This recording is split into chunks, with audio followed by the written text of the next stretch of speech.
In this video, I'm going to go over how you analyze sources for reliability for your paper 1.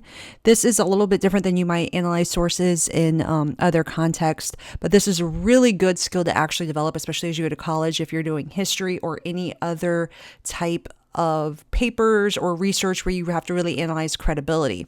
So for this video, I'm actually going to go over what you need to do really shortly, or what you need to think about, and then I'm going to go over one for each one of the history tests. So I'll do a Euro, an American, and also an international paper. First, though, let's look at what you specifically need to do whenever you're thinking about the reliability of these sources.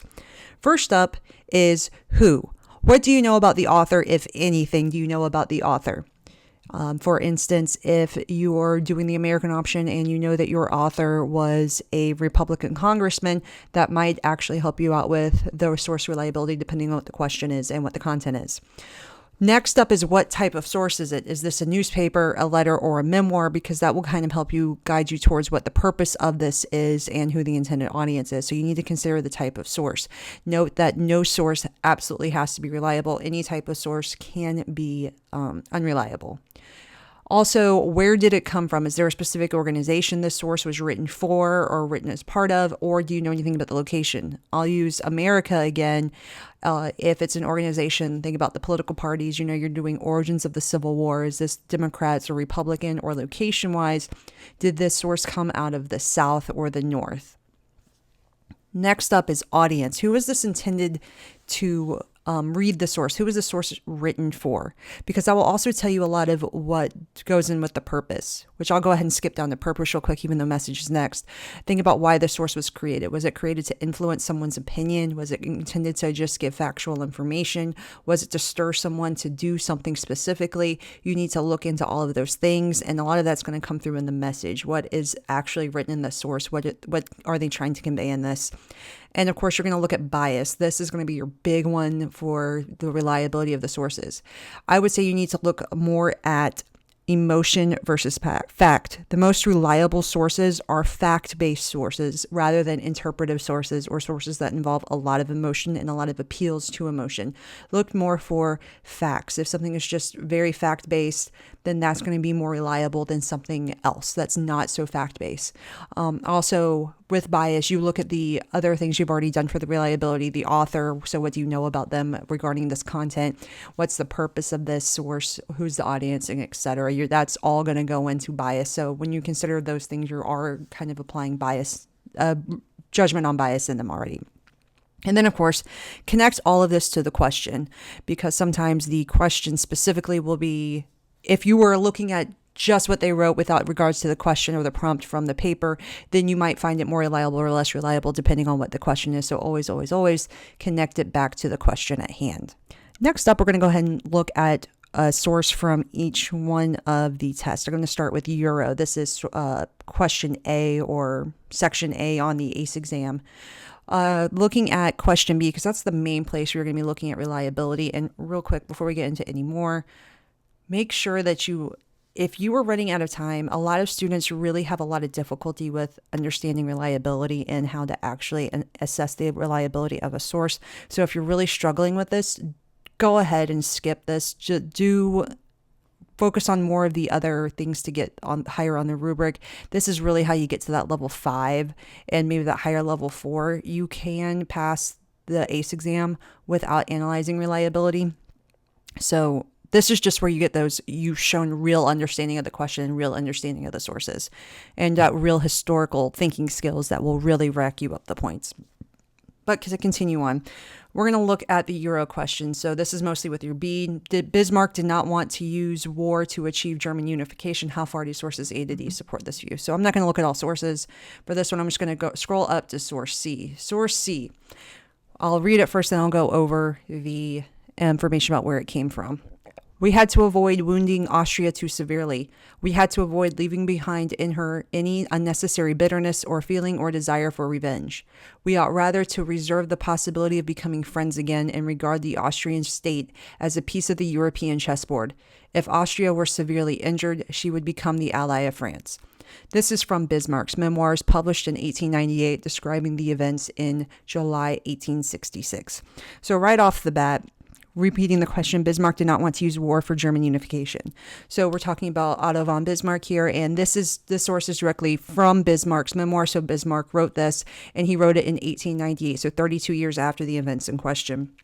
A lot of students would think right off the bat, because this is coming directly from Bismarck, it's giving you a perception of exactly what he was thinking. So it's obviously his what he wanted in regards to using war for German unification. However, I would caution you not to do that, because think about why someone would write their memoirs, the purpose of memoirs.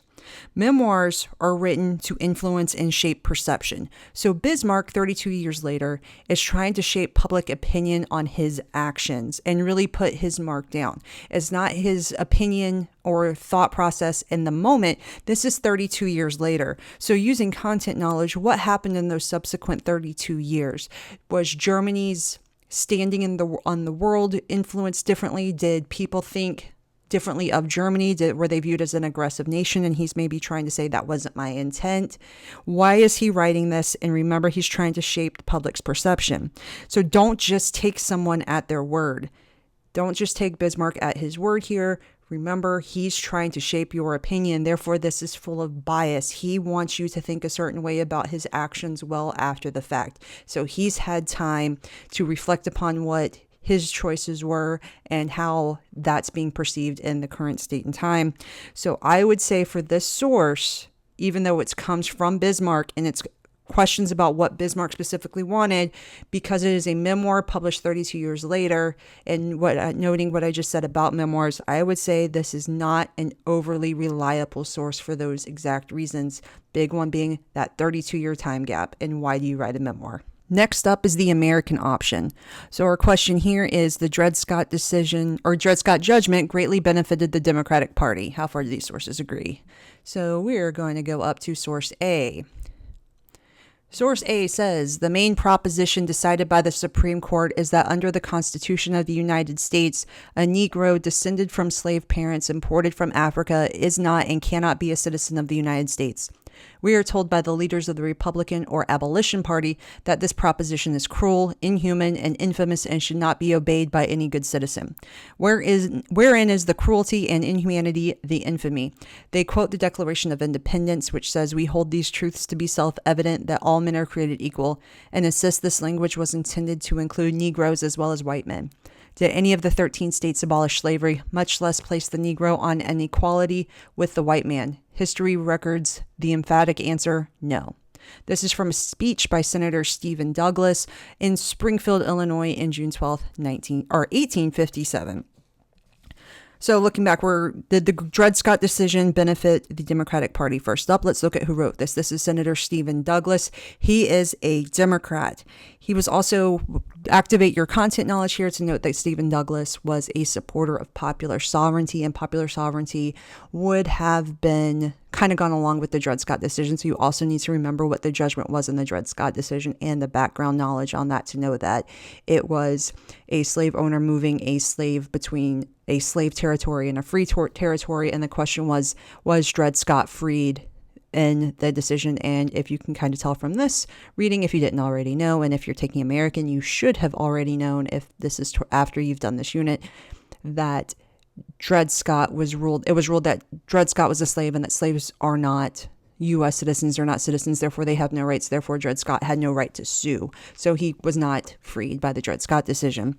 So Stephen Douglas was a supporter of popular sovereignty, and since if you're going to say that states should have the choice, then Stephen Douglas was kind of in a sticky predicament here. And also note that as a Democrat, he's using this opportunity to frame the Republicans as abolitionists who were trying to go against something that the founding fathers want. So they are opposing the opinions of the founding fathers. He's using that interpretation.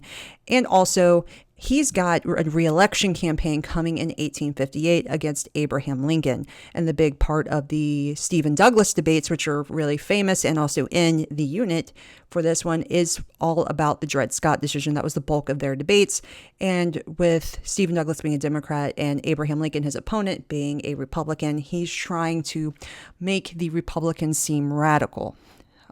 So once again, why is he giving this speech? It's for an election. He's also trying to convey a sense of authority by stating that Republicans are disavowing the intentions of the founding fathers, and he is appealing to the emotion of his audience.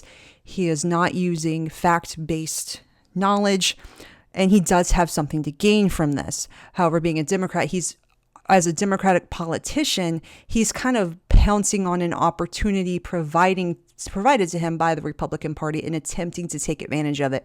And for that reason, despite what I've just said, I would say that this source might be a little neutral, because Stephen Douglas, as a Democrat, is attempting to take advantage of a situation where he can benefit from this. Now, we know historically the Democratic Party didn't really gain that much from the Dred Scott decision, if anything at all. It kind of gave the Republicans some motivation, but Stephen Douglas does go on to win election. So I would say this is more neutral, because from a political stance and being a politician, he is trying to take advantage of the situation to gain some support. But this one's kind of neutral because it is also full of bias. And finally, we have the international option. The question here is, the prospects of the World Disarmament Conference being a success were good. How far do these sources agree? So I'm going to look up at C. The Disarmament Conference will convene in February, when the delegates of 60 nations assemble at Geneva. More than 12 years will have passed since the peace treaties which imposed disarmament on Germany as a precedent to reduction of armaments by other nations. The conference will aim to fulfill the pledge contained in those treaties, as well as complying with Article 8 of the League's Covenant, which contemplated reduction of national armaments. The present disturbed economic and financial condition of the world and the political tensions existing in Europe, together with the uncertainties created by the problem of reparations and internal debts, have been suggested as reasons for delaying the conference. However, it is the general feeling that the conference has already been sufficiently delayed, that further postponement would be a blow to the prestige of the League and might arouse dangerous criticism from Germany regarding the sincerity of other nations with respect to disarmament or to armament limitation. This is from a report by an American journalist in January of 1932. So we need to look first at the source. This is a report by an American journalist. Important notes about America regarding the information in the source. America is not involved in the League of Nations, so that should automatically trigger you, because this person is talking about the League of Nations and their articles and their policy of attempting world disarmament. America is not involved, and this is an American journalist commenting on the impact of prestige to the League. Additionally, America has also been an isolationist country and has not supported getting involved in other countries' concerns at this time, especially in Europe. However, America has been involved in disarmament before with the Washington Naval Conference and other such actions that have aimed at world disarmament. However, so you do have to consider, though, that this is regarding specifically something the League of Nations is doing, and America is not involved. So to what extent does this American journalist actually have that much information on what the possibility of this World Disarmament Conference being successful? That being said, we also need to look at the tone in this one and the actual message, and this tone is very fact-based, and it highlights real issues and real concerns that were being had at the time without really any emotion coming into play in this article that was written. So despite America not really being involved so much in European affairs, being isolationist and not being involved in the League of Nations, it is quite possible this is an American journalist that is very well versed in what's happening overseas. It's not an American politician critiquing what's happening. It's a fact-based assessment. Therefore, I would say this source is relatively reliable. So I hope overall this helped a bit with the analyzing the credibility of sources. This is probably the hardest thing to do for any of the AICE exams, even though I would argue that paper one is the easiest one of the papers. This is the hardest thing to do for paper one, and this really does take practice. So once again, like I said earlier, if you were really struggling with this, maybe skip doing this on your AICE exam and focus your time on really polishing every other aspect of your paper one. This does get you those higher levels on the B, can get you in that 5 and that higher up 4 range. But if you're struggling, then maybe skip it. And also remember, you don't necessarily have to do this for every single source. If there's certain sources that just stand out to you, that reliability is an issue or credibility is an issue, absolutely comment on it, but keep track of time, 100% focus on that time. Make sure you get your papers done. This can be sacrificed, but this is how you get those higher points. So I hope that you found I hope that you found this video useful. If you have any further questions, please leave them in the comments below. And as always, like and subscribe to this page for more history content, and more AICE content will be coming out soon.